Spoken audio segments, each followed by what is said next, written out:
कल्पना कीजिए, अगर भारत में एक ऐसा कानून आ जाए जो हर धर्म के लोगों पर समान रूप से लागू हो। शादी, तलाक, विरासत और गोद लेने के नियम सबके लिए एक जैसे हों। कुछ लोग कहते हैं कि इससे देश में समानता आएगी, लेकिन कुछ लोग मानते हैं कि इससे धार्मिक स्वतंत्रता खतरे में पड़ सकती है। तो सवाल ये है, क्या भारत में कभी यूनिफॉर्म सिविल कोड लागू हो सकता है? यूनिफॉर्म सिविल कोड क्या है?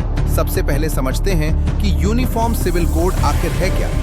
यूनिफॉर्म सिविल कोड का मतलब है कि देश के सभी नागरिकों के लिए एक समान नागरिक कानून है, यानी शादी के नियम, तलाक के नियम, विरासत के नियम, गोद लेने के नियम, ये सब धर्म के आधार पर अलग अलग ना हो, बल्कि सभी नागरिकों के लिए एक ही कानून लागू हो। संविधान में इसका जिक्र, दिलचस्प बात यह है कि इस विचार का जिक्र हमारे संविधान में पहले से मौजूद है।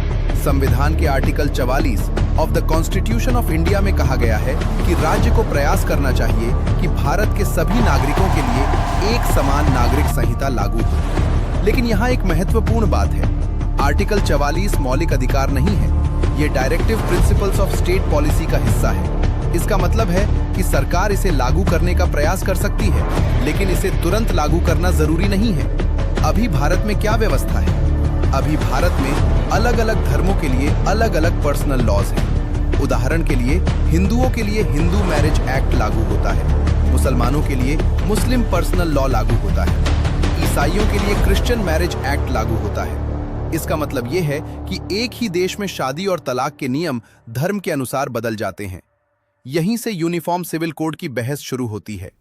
यूनिफॉर्म सिविल कोड के समर्थन में तर्क। यूनिफॉर्म सिविल कोड के समर्थक कहते हैं कि इससे देश में कानूनी समानता आएगी, क्योंकि सभी नागरिकों पर एक ही कानून लागू होगा। दूसरा बड़ा तर्क ये दिया जाता है कि इससे महिलाओं के अधिकार मजबूत होंगे। कई पर्सनल लॉज में महिलाओं के अधिकार सीमित माने जाते हैं। यूनिफॉर्म सिविल कोड लागू होने पर सभी नागरिकों को समान कानूनी अधिकार मिल सकते हैं। कुछ लोग यह भी मानते हैं कि इससे राष्ट्रीय एकता मजबूत होगी। विरोध क्यों होता है? लेकिन दूसरी तरफ कई लोग इसका विरोध भी करते हैं। उनका कहना है कि भारत एक बहुधार्मिक और बहुसांस्कृतिक देश है। हर समुदाय की अपनी धार्मिक परंपराएं और कानून हैं। अगर एक ही कानून लागू किया गया तो ये कुछ समुदायों की धार्मिक स्वतंत्रता को प्रभावित कर सकता है। इसी वजह से यूनिफॉर्म सिविल कोड भारत में एक संवेदनशील राजनीतिक मुद्दा बन गया है। दिलचस्प तथ्य। लेकिन यहाँ एक दिलचस्प तथ्य है, भारत के एक राज्य में पहले से ही लगभग यूनिफॉर्म सिविल कोड जैसी व्यवस्था लागू है। वो राज्य है गोवा।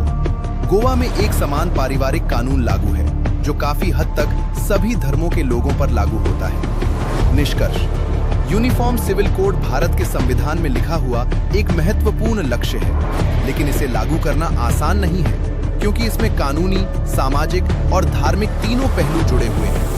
इसीलिए आज भी यूनिफॉर्म सिविल कोड भारत की सबसे बड़ी संवैधानिक बहसों में से एक है। तो अब सवाल ये है, क्या भविष्य में भारत में यूनिफॉर्म सिविल कोड लागू हो पाएगा, या फिर भारत की विविधता के कारण ये हमेशा एक बहस का विषय ही बना रहेगा? अगर संविधान